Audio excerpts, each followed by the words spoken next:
ભગવાન, હું નાટક કરી રહી છું એ વાત કોઈને ખબર ન પડવા દેતા.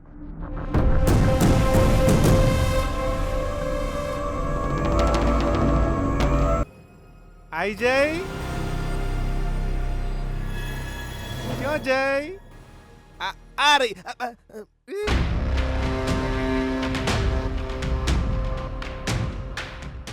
મેડમ,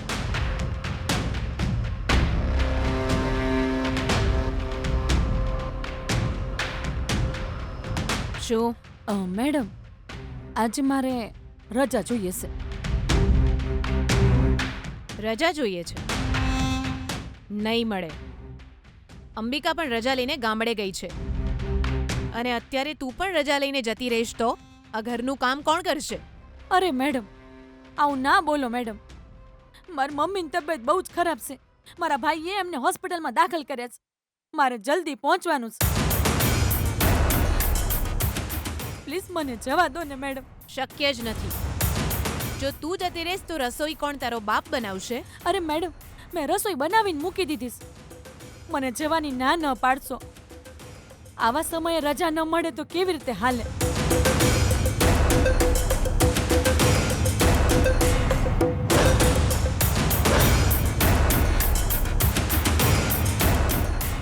એ ક્યાં હોસ્પિટલમાં એમ મમ્મીને મળવા.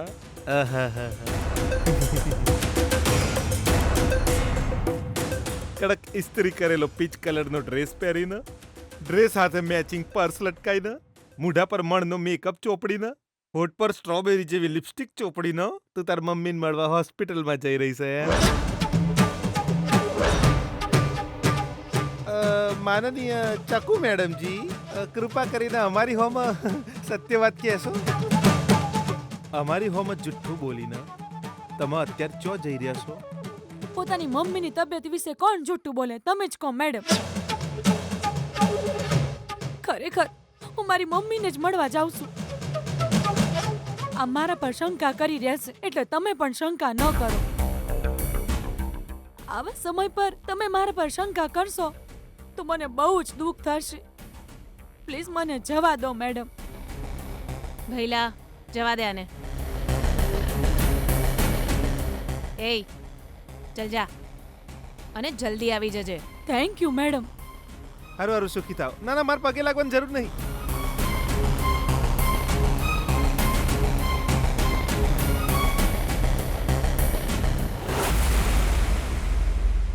અરે આ તમે શું કહી રહ્યા છો? ના રે, તમે આવું ન કરશો. બિચારો પેલો છોકરો આપણી ગીતાને બહુ જ પ્રેમ કરે છે. ગીતાના લગ્નની કંકોત્રી પ્રિન્ટ કરાવવા માટે તમે એને સાથે લઈને જશો તો એને ખરાબ નહીં લાગે?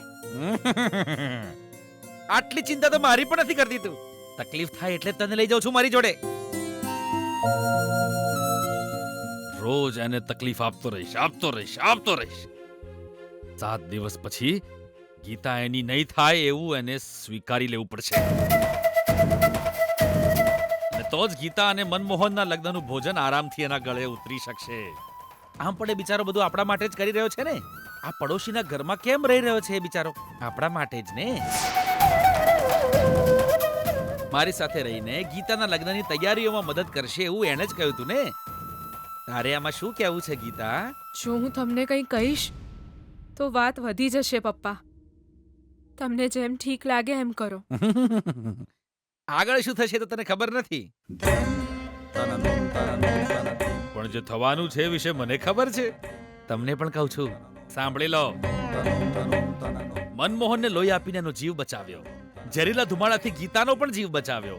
ગીતાના લગ્નમાં મદદ કરીશ એવું કહીને તે પોતે જ અહીંયા આવ્યો. આ બધું તો ઠીક છે, પણ એક ઝેરીલો સાપ જેનું ઝેર ના કાઢ્યું હોય એ આપણા ઘરની આસપાસ ફરતો રહે તો આપણને શાંતિ કેવી રીતે મળી શકે?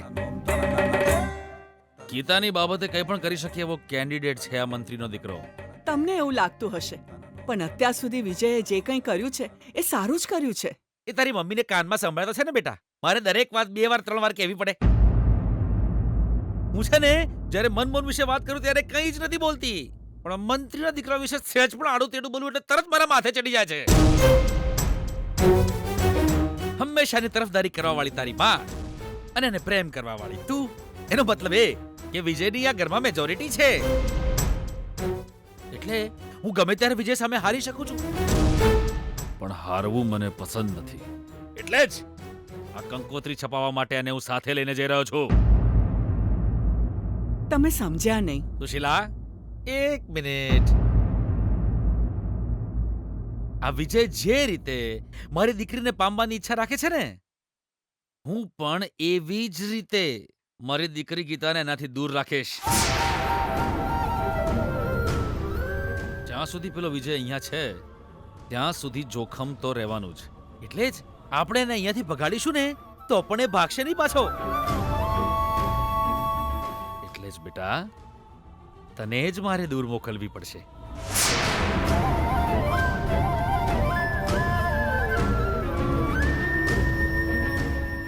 તમે આ શું બોલો છો? મારી વાલી ધર્મપત્ની સુશીલા, મેં એક નિર્ણય લીધો છે હમણાં જ.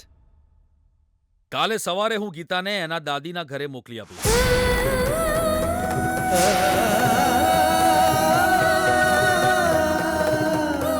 પપ્પા, હા, તું હવે સીધી લગ્નના દિવસે જ પાછી આવીશ, એ પણ મુહૂર્તના અડધો કલાક પહેલા.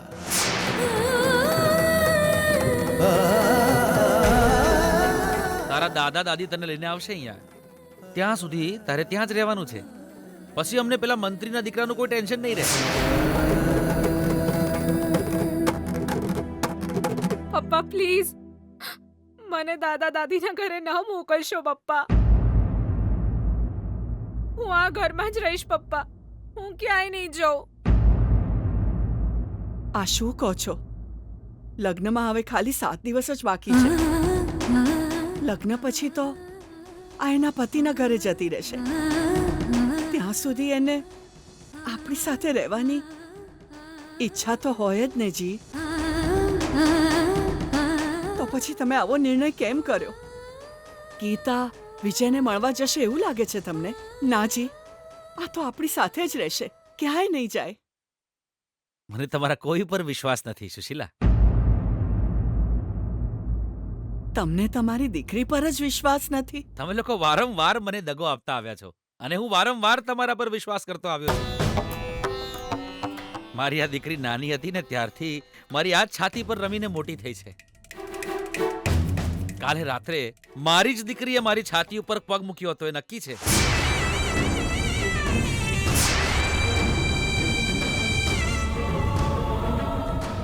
મારી વાલી દીકરીના પગને હું જ ન ઓળખું એટલો બુદ્ધુ હું નથી, તમે સમજ્યા? હું બીપી વૈષ્ણવ છું.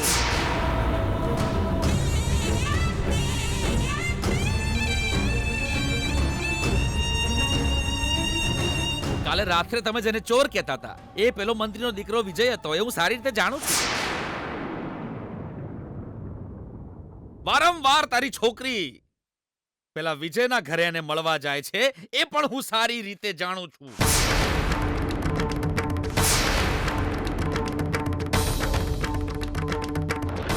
અને આજે ચોર જે આવ્યો હતો ને એની સાથે તારી પણ મિલીભગત છે, મને ખબર છે.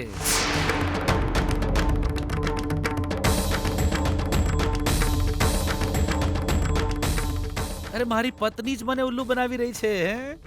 મને તમારા લોકોનું ષડયંત્ર નહીં સમજાય એટલો બધો મૂર્ખ સમજ્યો છે તમે મને.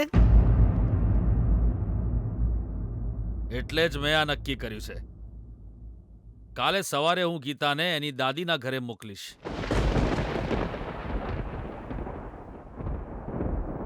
બેગ પેક કરી લેજે, જવું તો પડશે.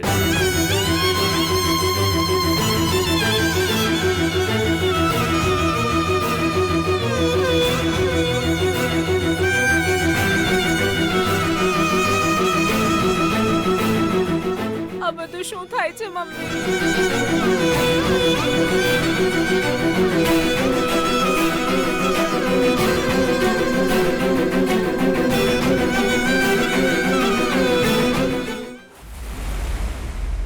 અચ્છા, સારું સારું, ઓકે બાય. કોનો ફોન હતો બિયાના? તાર પતિદેવનો? હા ભૈલા, તારા જીજાજી ઘરે આવી રહ્યા છે. આના માટે હા એટલે હું એમ કહેતો તો કે ચાણા આવે છે. આજે જ આવી રહ્યા છે. અરે રે એ ભગવાન, શું થયું? એ ઘરે આવ્યા એમાં તું શું કામ ટેન્શન લે છે? ટેન્શન ખાલી મને જ નહીં થતું બેના, આપણને બંનેને થશે. પહેલા તો જીજુ એમના કોમમાં જ ડૂબેલા રહેતા હતા, પણ હવે એમના દીકરા સાથે બહુ જ ક્લોઝ થઈ જશે. અને ખાલી એટલું જ નહીં, તમારા લાડકુંવરે એમના પપ્પા હારે બહુ જ ક્લોઝ થઈ જશે. પપ્પા માટેના હવે ફ્રેન્ડ બની જશે, જીગરી દોસ્ત બની જશે. તાર લાડકુંવર અને ગીતાડીના પ્રેમના છોડના ખાતર પોણી વગેરે આલીને એને ઉછેરવાની જવાબદારી એમણે જ તો ઉપાડી છે. વિજય કોઈ પણ કરે તો એની પીઠ થાબડીને એના વખોણ જ કરશે. અને હવે એ ઘરે આવી રહ્યા છે એટલે ઘરની શાંતિ ભાગી જશે, એવું તને નહીં લાગતું બેના? તારા જીજાજી ઘરે આવવાના છે એટલે તારા મગજમાં નેગેટિવ થોટ્સ આવી રહ્યા છે ને? બટ મને તો પોઝિટિવ વાઇબ્સ આવી રહ્યા છે. આ તો એક રીતે રણમાં છોડના પોણી મળી જાય એવી વાત કરી તે બેના. હું તો પેલું પોઝિટિવ વાઇબ્સ સમજાય તો મને કઈ રીતે? વિજયને આપણે 1000 વખત પૂછી ચૂક્યા છીએ કે તારો પ્લાન શું છે, પણ એણે હજુ સુધી કંઈ કહ્યું જ નથી. પણ એ તારા જીજાજીને બધું જ કહી દેશે. સો તારા જીજાજી આવશે તો વિજય શું કરવાનો છે એ આપણને ખબર પડી જશે.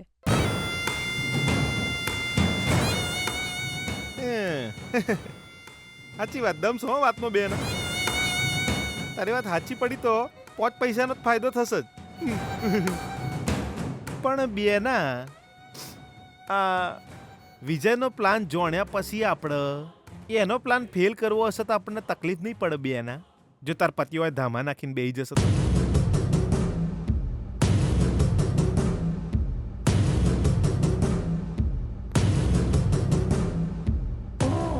ભૈલા, આટલા વર્ષથી તારા જીજાજી સાથે રહીને મારે જે કરવું હોય એ હું સરળતાથી કરતી આવી છું, તો હવે એમનાથી ડરવાની શું જરૂર છે?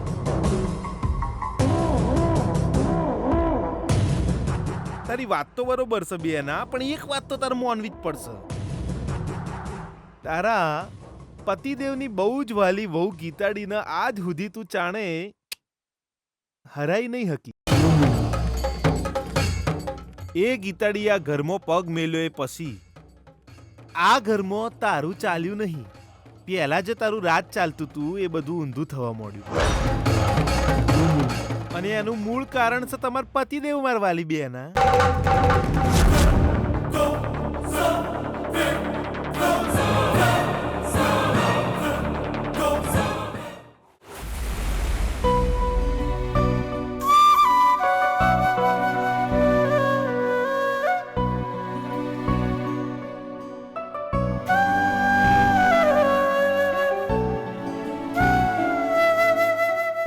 ગીતા, રડીશ નહીં બેટા.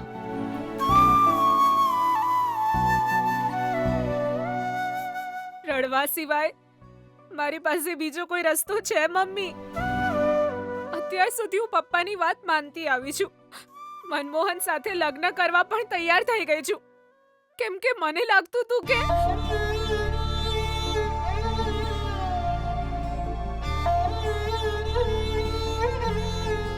વિજય 100% પપ્પાનું મન જીતી લેશે એ વાત પર વિશ્વાસ હતો મને મમ્મી.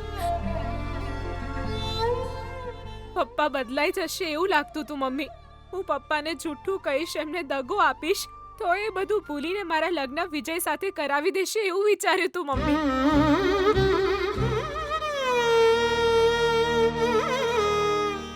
પણ આજે પપ્પાની બધી વાતો સાંભળીને મારી બધી આશાઓ પર પાણી ફરી વળ્યું છે મમ્મી.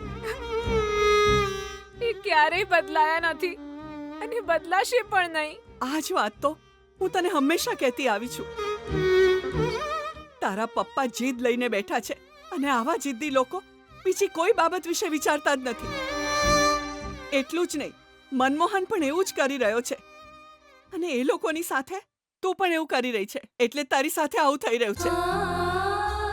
તારી જિંદગીના દરેક વળાંક પર તારા પપ્પાની વિરુદ્ધ જઈને તે તારી જિંદગીમાં સફળતા મેળવી છે, એટલે જ આટલા વર્ષથી તું ખુશ રહી શકી છે. પણ જે દિવસથી તે તારા પપ્પાના નિર્ણયને તારો નિર્ણય માની લીધો, એ જ દિવસથી તારી જિંદગી બરબાદ થઈ રહી છે. એ જ દિવસથી આ બધો પ્રોબ્લેમ શરૂ થઈ ગયો છે. જો ગીતા, આ રીતે રડી રડીને જ તે તારી જિંદગી બગાડી છે. જો તારે પહેલા જેવી ગીતા બનવું પડશે. તારે તારો વિચાર કરવો પડશે. જો તું ખુશ રહેવા માંગતી હોય તો તારે લડવું પડશે ગીતા. ભગવાન માટે તું એક સારો નિર્ણય લે. તું જે પણ નક્કી કરીશ એમાં હું હંમેશા તારી સાથે રહીશ. કે પછી તારા પપ્પા જેમ કે છે એમ જ કર. તારી દાદીના ઘરે જઈને બેસી જા. તારા લગ્નના દિવસે એ અહીંયા લઈ આવશે. પછી તું મનમોહન સાથે ફેરા ફરી લેજે. મમ્મી, થોડી વાર અહીં બેસ ને મમ્મી. તારા ખોળામાં થોડી વાર માથું મૂકીને સૂઈ જાઉં. બેટા, તું આવું કેમ પૂછે છે?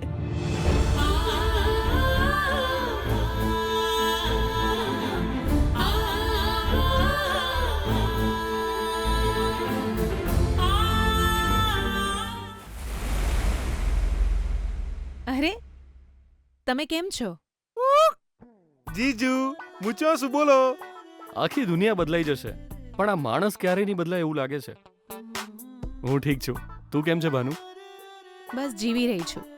તમારા વગર આ ઘરમાં મને જરાય ગમતું નથી. પહેલા જ્યારે તમે ઘરની બહાર જતા હતા ને ત્યારે વિજય ઘરમાં રહેતો હતો, પણ હવે તો એ પણ નથી.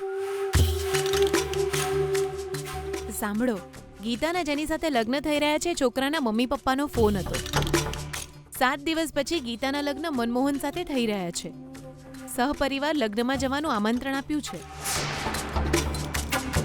મને ખબર છે તમે વિચારતા હશો કે વિજય જે છોકરીને પ્રેમ કરે છે એના લગ્ન છે, તો પછી આપણે એમનું આમંત્રણ સ્વીકારીને એના લગ્નમાં શું કામ જઈએ એવું તમને થતું હશે. પણ હવે આપણે શું કરી શકીએ? લગ્નની બધી તૈયારીઓ થઈ ગઈ છે. મને નથી લાગતું કે હવે કંઈ બદલાય. બદલાશે ભાનુ. હજુ ઘણો સમય બાકી છે ગીતા અને મનમોહનના લગ્ન થવામાં. આપણો દીકરો બીપી વૈષ્ણવજીને ચોક્કસ બનાવી લેશે અને ગીતાને આ ઘરની વહુ બનાવીને લઈને આવશે. એના પર મને પૂરો વિશ્વાસ છે ભાનુ. વિજયની જીદ જ એના પ્રેમને જીતાડશે અને ગીતા સાથે એના લગ્ન કરાવશે.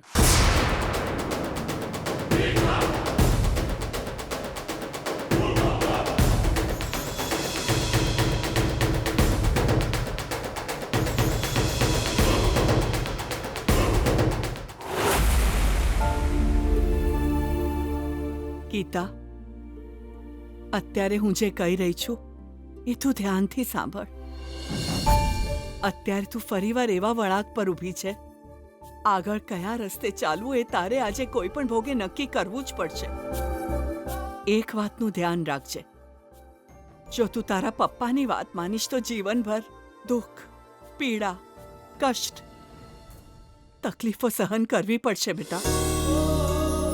આજે એ જીદને કારણે જીતી જશે અને બહુ જ ખુશ થશે, પણ કાલે જ્યારે તું તારી જિંદગીમાં હારી જઈશ, થાકી જઈશ, ત્યારે તને એવી હાલતમાં જોઈને એ જ દુઃખી થશે.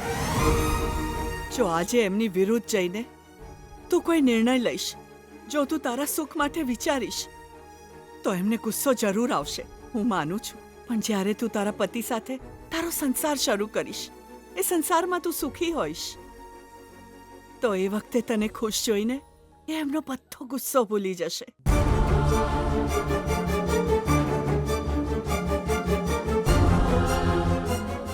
હા ગીતા, આનાથી વધારે હું તને કંઈ જ સમજાવી નહીં શકું.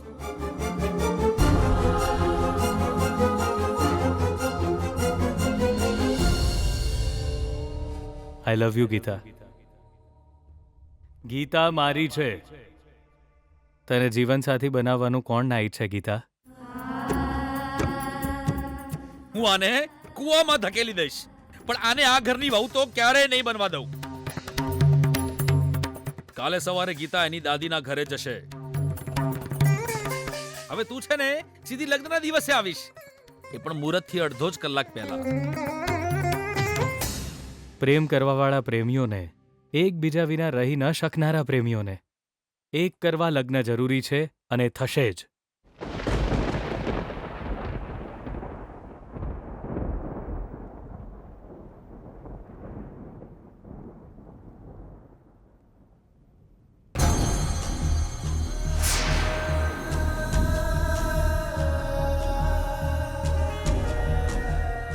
હું પપ્પાની વિરુદ્ધ જઈશ. મારી જિંદગીને સાચા રસ્તે લઈ આવીશ.